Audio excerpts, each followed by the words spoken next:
Yes, the impact of Brexit on the UK car market, I think, could happen in a number of ways. Part of it's already happening because of Forex and the fact that the strength of the pound has dropped. But ultimately, what we've seen so far is that the market continues to be strong.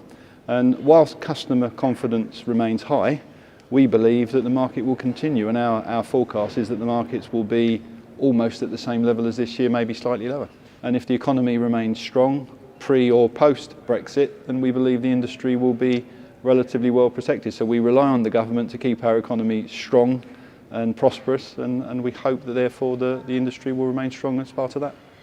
I think the impact of Brexit on the UK car market is going to be interesting. As soon as the referendum was over, we took a slightly conservative view on the industry. We thought it would drop down around 10%.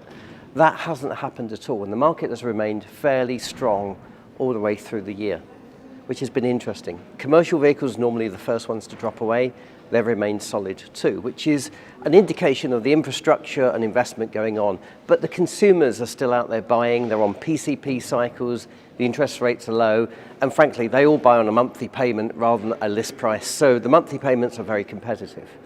The impact of Brexit that we've seen already has been a huge impact on the exchange rate, which as an importer of Japanese vehicles had a big impact. The exchange rate dropped from around 160 to around 120 yen to the pound, so that makes all the cars quite significantly more expensive.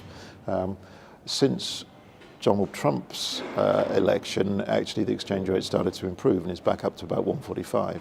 So there's some hope that perhaps things are not going to be quite as bad as we thought. In terms of the actual market, we haven't really seen any change in customers' buying patterns. It's really just the effect of the exchange rate, and in these unpredictable times it's hard to say what's going to happen, but at the moment the trend is upwards, so we're planning prudently, but we're reasonably positive. Well, obviously Brexit has been the major news story over the last few months, or one of the major news stories, but I think it's more productive to focus on what we actually can control.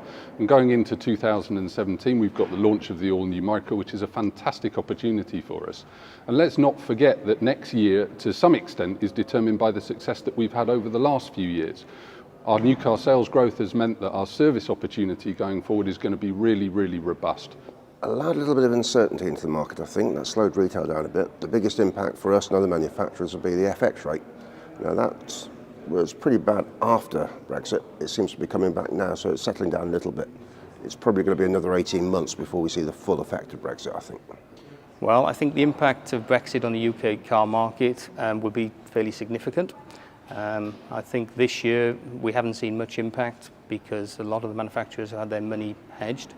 Forex has had a decline. Obviously the pound's weakened in 2016 and is forecast to be weaker than the start of this year moving into 2017.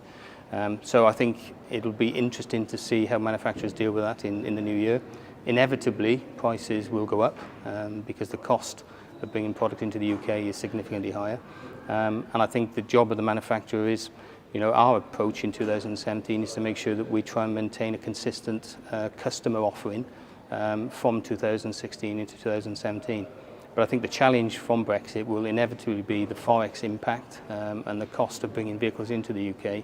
And I just think that the motor industry, as well as most of the retail industries in the UK, will need as much support from the government as possible. I think the impact of Brexit on our car market is difficult to predict right now. 6 months after the vote, we're still looking for some certainty as to how the negotiations are going to play out and over what period of time.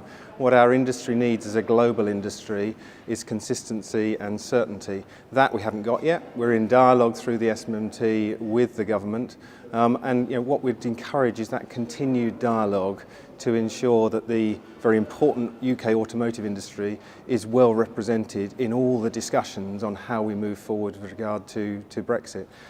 This year we've enjoyed a 2.7 million car market. When we met here a year ago, I don't think any of us predicted a 2.7 million record car market. That strength of market has gone on in the second half despite the vote to leave the EU. We've got to keep the car market strong. I think it's a great time for consumers to buy cars, and ultimately what we've got to do is drive car demand, and that means that consumers have to be confident about the future. Well, the impact of Brexit, well, I think the immediate impact has been on exchange rates. I mean, that's the obvious one. And that is going to have two effects. It's going to drive up the price of cars, and it's going to drive up the price of goods generally, which is going to affect people's disposable income. So that's the real risk. I don't think we've seen the full impact of that yet, because I think many organisations have got hedging products in place. So that's, and also many organisations are taking the pain in terms of the interest rates losses. But that's got to feed through in terms of inflation, and as I say, it will mean that there's less money in people's pockets. So I think that's the immediate effect of Brexit. We don't know I don't think anybody knows what the real effect of Brexit will be, because we don't really know what Brexit is, what it looks like, how it's going to be implemented. The medium concern is the uncertainty. But I think the uncertainty seems to have gone away a bit, because it's sometime in the future. And I guess as time goes on, things will start to emerge as what it might look like. And I think in terms of the retail economy, that could mean that the economy gets a bit choppy as information gets out. Some of it might not be as bad as we might think. Some of it might be worrying, and that will impact on people's views. I think in terms of the impact of the Brexit in 2016 and what could happen in 2017, the Brexit is not really, if you look at the numbers of the new car market and the used car market, we're potentially on for a record year for new cars. So out of the 2.6 million in 2015, we're going to potentially beat that in 2016, so it'll be another record year. And used cars, 7.2 million in 2015, and potentially you're going to be on a 7.7 million result for 2016. And that really says that the dealer network have been resilient to what's been happening in Brexit. We're describing it as forecourt resilience. So these guys have knuckled down, carried on buying. We've seen acquisition following Brexit. That's continued through the remainder of 2016, as it did up till the Brexit in the first instance. And we see no reason for that to stop. I think going into 2017, there is some uncertainty. The market could be a little bit volatile.